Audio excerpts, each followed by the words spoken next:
117e lettre de Sénèque à Lucilius. Tu me susciteras toute une histoire, tu m'infligeras à ton insu les ennuis d'un gros procès, en me posant de ces petits problèmes sur lesquels je ne saurais jamais me séparer des gens de ma secte, sans manquer à la reconnaissance, ni m'accorder avec eux en conscience. Tu me demandes s'il est vrai, comme le veulent les stoïciens, que la sagesse soit un bien, mais que ce ne soit pas un bien d'être sage. J'exposerai premièrement leur opinion. Cela fait, je hasarderai alors seulement la mienne. Nos stoïciens veulent que ce qui est un bien soit corporel, parce que le bien agit et que tout ce qui agit est corps. Le bien est utile, or pour être utile, il faut qu'il agisse en quelque manière. Du moment qu'il agit, il est corps, corporel. La sagesse est un bien, disent-ils. Ils sont ainsi amenés, par conséquence logique, à la dire, elle aussi, corporelle. Mais être sage n'implique pas, d'après eux, la même condition. C'est quelque chose d'incorporel, c'est l'accident d'une chose autre qui est la sagesse. Cet accident n'a pas d'action ni d'utilité quelconque. Comment cela, réplique-t-on, ne dit-on pas qu'être sage est un bien ? Oui, mais nous le disons en pensant à ce dont ces mots dépendent, à savoir la sagesse elle-même. Réponse à laquelle d'autres ont objecté ce que tu vas savoir. Je te dirai ensuite quelle est ma position personnelle, qui demeure différente, à part. À vous entendre, disent-ils donc, vivre heureusement n'est pas un bien non plus. Qu'on le veuille ou pas, il faudra convenir que la vie heureuse est un bien, mais que vivre heureusement n'en est pas un. Voici une autre difficulté encore que l'on nous oppose. Vous voulez être sage. C'est donc une chose à désirer que d'être sage. Mais puisque c'est à désirer, c'est un bien. Les nôtres se voient alors contraints de torturer les mots et d'ajouter à désirer, expectere, une voyelle de plus en latin. Insertion qu'ici notre langue interdit, je l'y ferai avec ta permission. Est à désirer, expectandum, disent-ils, ce qui est un bien est désirable, expectibile, ce qui nous échoit une fois le bien atteint. On n'y vise pas comme à un bien, mais cela s'adjoint au bien auquel on visait. Pour moi, je ne pense pas de même, et j'ai la conviction que si nos philosophes se rabattent là-dessus, c'est que leur première proposition les lie et qu'un changement de formule leur est interdit. Par ailleurs, nous autres stoïciens attachons beaucoup d'importance à ce que tous les hommes s'accordent à présumer, selon nous, qu'une chose soit crue de tous, plaide en faveur de sa vérité. Par exemple, entre autres arguments, l'existence des dieux est inférée du fait que tous les hommes ont une idée des dieux et qu'aucune nation ne s'est écartée des lois et de la morale au point de ne pas croire à des divinités.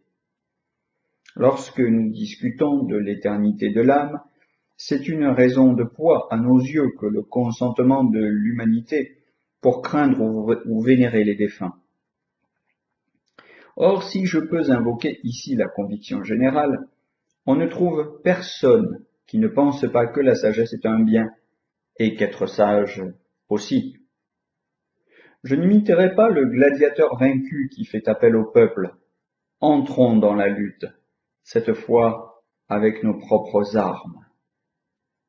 L'accident qui affecte l'individu réside-t-il hors de l'individu ou dans l'individu même?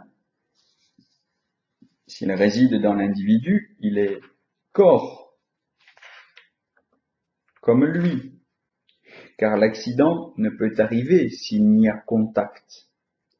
Or, ce qui touche est corps. S'il réside hors de lui, il s'est éloigné après s'être produit. Ce qui s'éloigne du mouvement, or, ce qui a du mouvement est corps, corporel. Je vais donc dire, tu t'en doutes, que la course et courir, c'est même chose. Même chose, la chaleur et avoir chaud. Même chose, la lumière et luire. J'accorde que ce sont des choses distinctes, mais non que leur sort soit différent. Si la santé est chose neutre, être en santé ne le sera pas moins. S'il en va de même de la beauté, il sera pareillement neutre d'être beau. Si la justice est un bien, c'est encore un bien d'être juste. Si l'immoralité est un mal, c'en sera un d'être immoral. Aussi sûrement, ma foi, que si l'ophtalmie est un mal, c'est un mal d'en être atteint, à supposer que tu le saches ou doives un jour le savoir. L'un ne peut être sans l'autre. Qui a la sagesse est sage, qui est sage a la sagesse. Il y a si peu lieu de douter que l'un soit de même nature que l'autre qu'il semble à certains que c'est une seule et même chose. Mais il est une question que j'aimerais à poser, puisque tout est un mal, ou bien une chose neutre, à quelle catégorie appartient le fait d'être sage? Ce n'est pas un bien, assure-t-on. En tout cas, ce n'est pas un mal, c'est donc un état intermédiaire. Or, nous appelons intermédiaire ou neutre ce qui est susceptible d'échoir aux méchants tout comme aux bons. L'argent, par exemple, la beauté, la noblesse. Mais la prérogative d'être sage ne peut échoir qu'aux bons. Par conséquent, elle n'est pas chose neutre. On remarque d'autre part qu'on ne peut pas non plus dénommer mal ce qui n'échoit pas aux méchants. Donc elle est un bien. Ce que l'on n'a pas sans être bon est un bien. Il n'appartient qu'au bon d'être sage. Être sage est donc un bien. C'est, dira-t-on, un accident de la sagesse.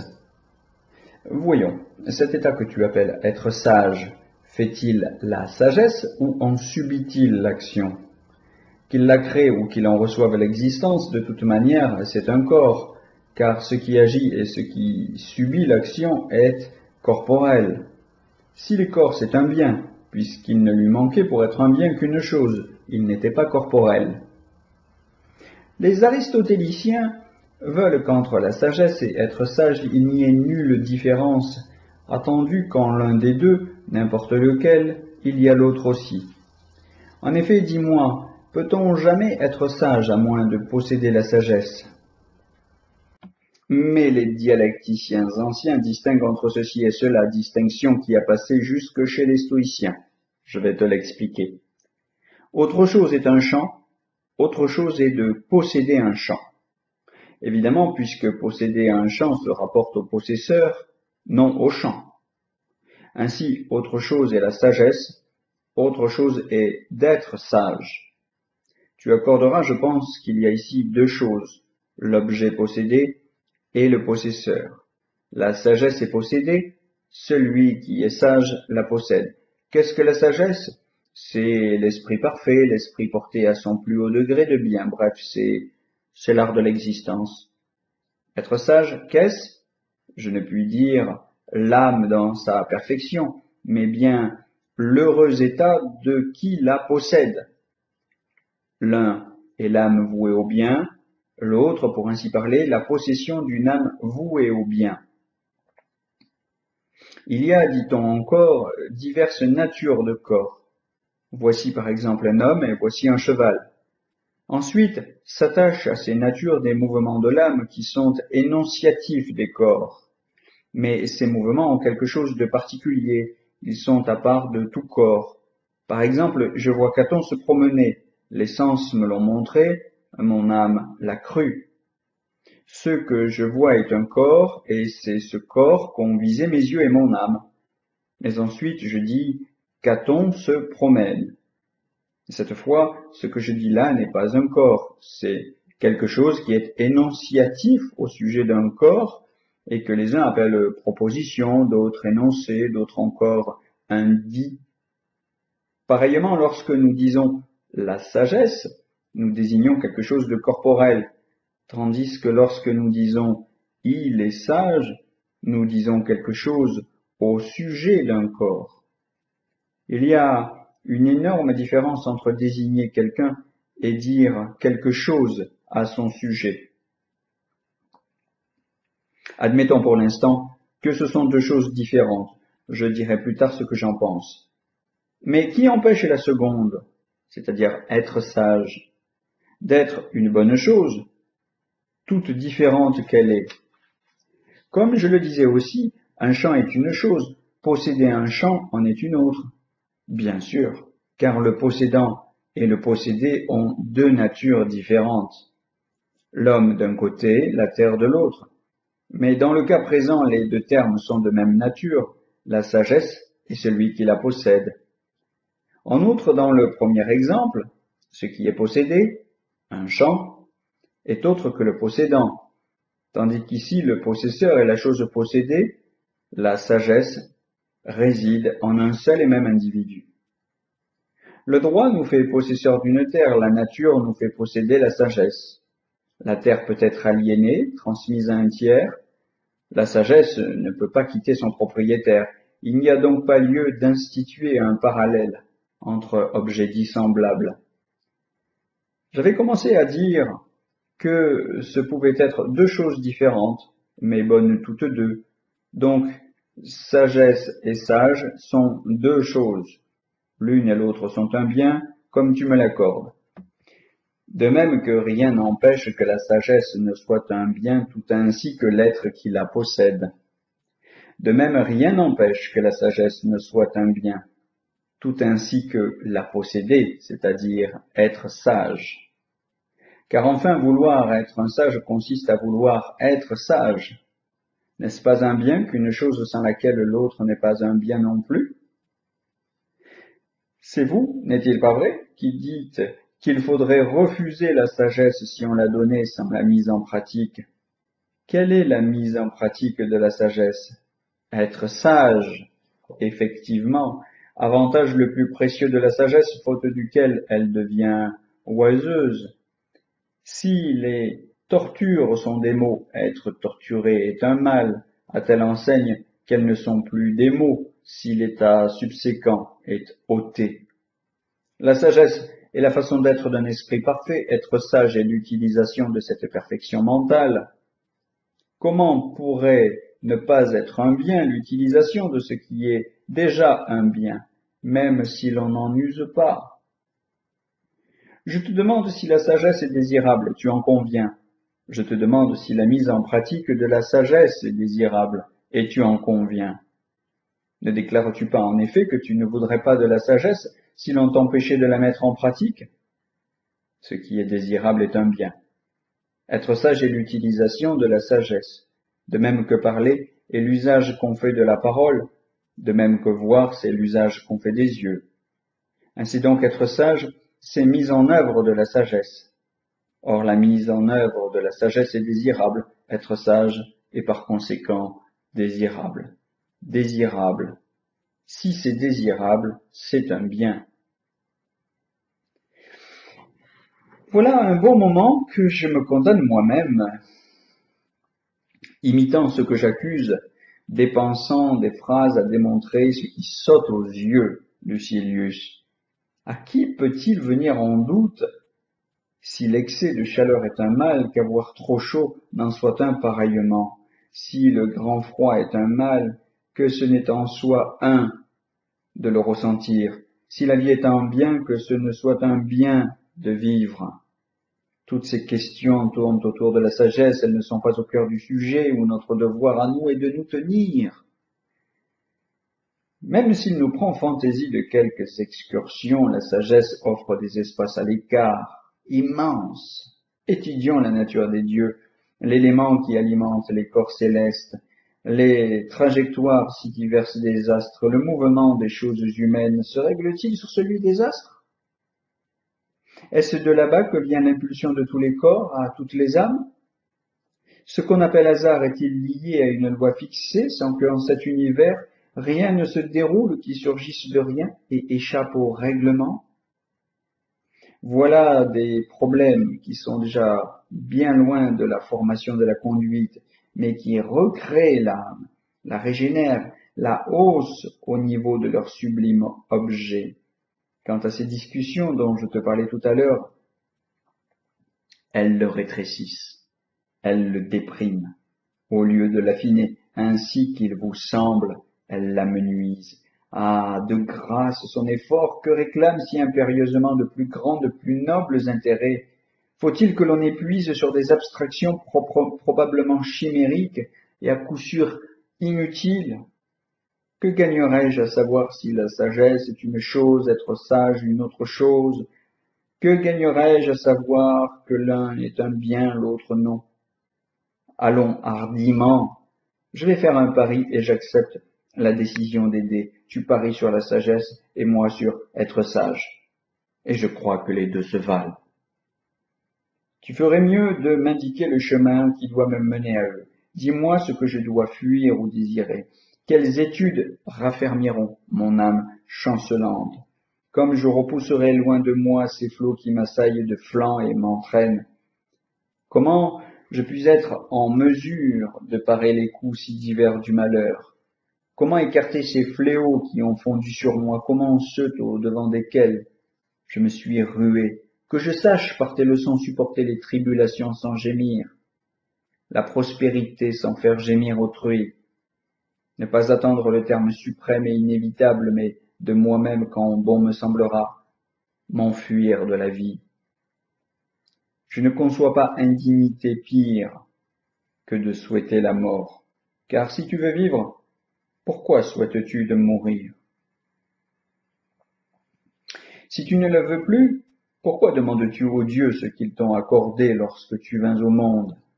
Mourir un jour, quand tu ne le voudrais pas, c'est ton sort.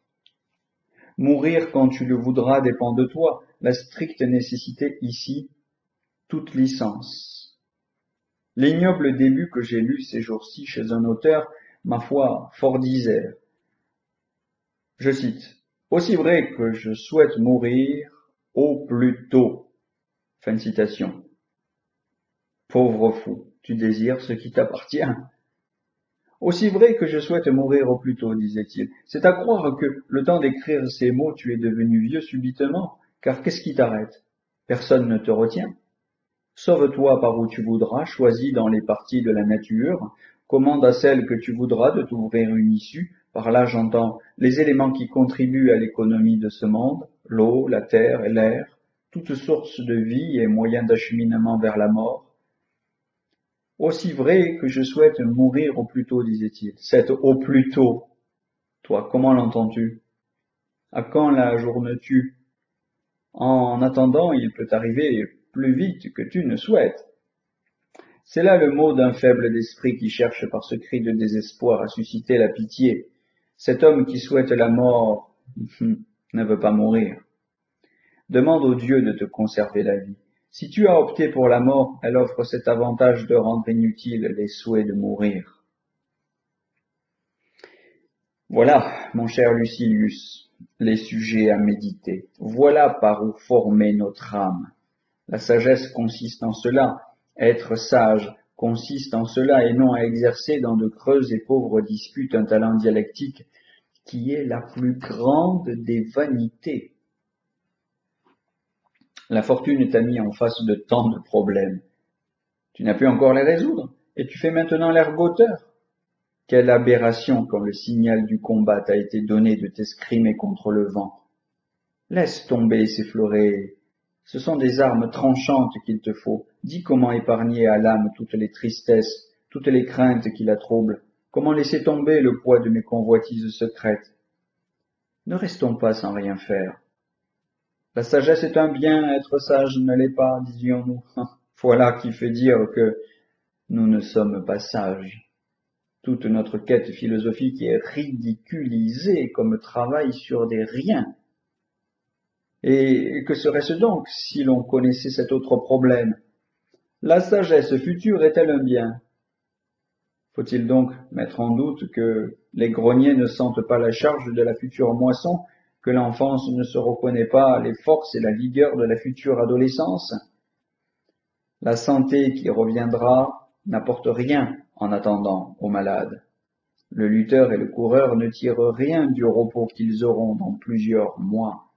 Nul n'ignore que ce qui sera n'est pas un bien, précisément parce que cela est à venir. Il faut absolument qu'une chose développe son utilité pour qu'elle soit un bien, et elle ne peut la développer si elle n'existe pas présentement. Si elle n'est pas utile, elle n'est pas un bien. Si elle est utile, c'est qu'elle existe déjà. Je suis un futur sage. Ce sera un bien quand je le serai devenu. En attendant, ce bien n'est pas. Il faut d'abord qu'une chose ait l'existence, ensuite qu'elle soit ceci ou cela. Comment, je te prie, ce qui n'est rien à cette heure, serait-il un bien d'ores et déjà? Et puis-je, à ton gré, t'apporter une meilleure preuve qu'une chose n'est point qu'en disant « elle sera ». Ce qui est à venir, de toute évidence, n'est pas venu. Le printemps va suivre. Je sais que nous sommes en hiver. L'été va suivre. Je sais que nous ne sommes pas en été. La meilleure marque possible à m'apporter qu'une chose n'est point encore, c'est qu'elle doit être. Je serai sage, je l'espère, mais en attendant, je ne le suis pas. Si je possédais ce bien, je n'éprouverais pas maintenant le mal d'en être privé. Viendra le jour où je serai sage. Cela te fait entendre que je ne le suis pas encore. Je ne puis être en même temps en possession de ce bien qui sera et de ce mal qui est. Ces deux états ne peuvent coexister. Le bien et le mal n'habitent pas ensemble un même individu. Passons vite sur de trop subtiles fadaises et vers les doctrines qui nous seront un solide soutien. A-t-on le pas? Celui qui va chercher bien inquiet la sage femme pour sa fille près d'accoucher n'ira pas lire tout au long l'annonce et le programme des jeux du cirque. Celui qui court à sa maison où s'est mis le feu ne couve pas du regard un échiquier afin de savoir comment la pièce bloquée se dégagera. Mais toi, grand Dieu, de tous côtés, t'arrivent les mauvaises nouvelles au complet. Ta maison en flammes, tes enfants en péril, ta ville natale assiégée, tes biens au pillage, mais par surcroît naufrage, tremblement de terre, tout ce qui est possible encore d'appréhender.